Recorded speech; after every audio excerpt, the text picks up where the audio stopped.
Ọ bụ eziokwu na anyị kwesịrị ịmụta asụsụ ndị mba ọzọ maka mmekọrịta na azụmahịa. Ma chetakwa na a na-esi n'ụlọ mara mma wepụ bezi.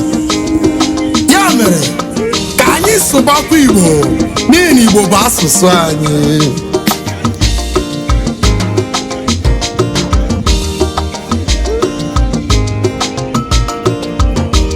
Igbo na-asụ ụsọ, okwu Igbo na-asụ ụsọ, egwu Igbo na-asụ ụsọ, maka ndị Igbo dị ike ọrụ. Igbo nwere aha. Igbo makano, Igbo mụrụ nze m ọzọ, ka onye chiri ya zelu esi m olu ka m tụnye gị azụ. Tata anyị nọ na Igbo Made Easy episode nke 20, episode 20. Let's communicate in Igbo language. Today we are to look at the names of fruits in Igbo language. Of course, our sister Success will help us in the English part while I will translate in Igbo. We are communicating with English because for those that are finding it difficult to comprehend, to be able to follow. Thank you. Over to you. May we know your name before we proceed? My name is Success Chinyelugo. Success Chinyelugo. What is success? Kaiba Pioso ni noge adelo.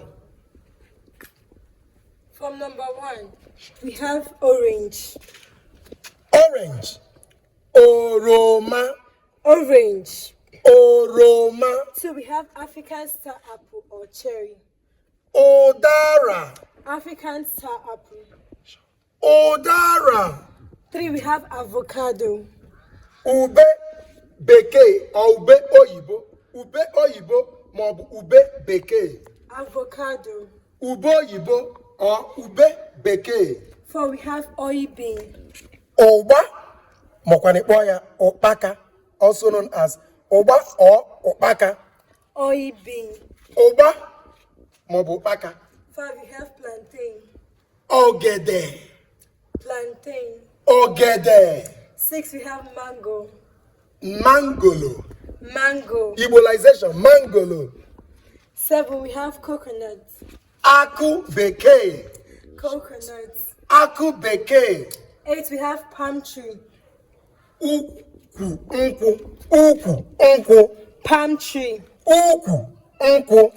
9, we have melon. Egusi. Melon. Egusi. 10, we have palm kernel. Ake. Palm kernel. Ake. 11, we have locust beans. Oh. Locust beans. Oh. 12, we have banana. Unele. Banana. Unele. 13, we have cassava. Apu. Cassava. Apu. 14, we have cocoyam. Ede. Cocoyam. Ede. 15, we have yam. Ji. Yam. Ji. 16, we have corn. Oka. Corn. Oka. 17, we have tomato. Otubo ala. Tomato. Otubo ala. 18, we have watermelon. Anyu mmiri. Watermelon. Anyu mmiri. 19, we have granite. Ahụekere. Granite. Ahụekere. Igbo na-asụ ụsọ, okwu Igbo na-asụ ụsọ, egwu Igbo na-asụ ụsọ, maka ndị Igbo dị ike ọrụ. Igbo nwere aha ha, Igbo nwere nri ha, Igbo nwere ahịa ha. Ekike ndị Igbo mara mma, ndị Igbo ma agba egwu, ụmụ Igbo na-ete egwu.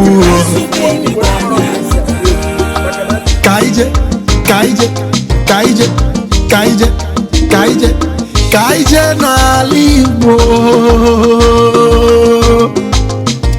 Chọya chaya, chaya, chaya, chaya.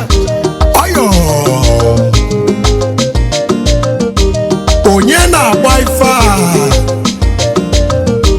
Ukuru egana. Paya, paya, chovia, chovia, chovia. Seleb, isike, iseleb, iseweb, isedem. Yeah, DJ.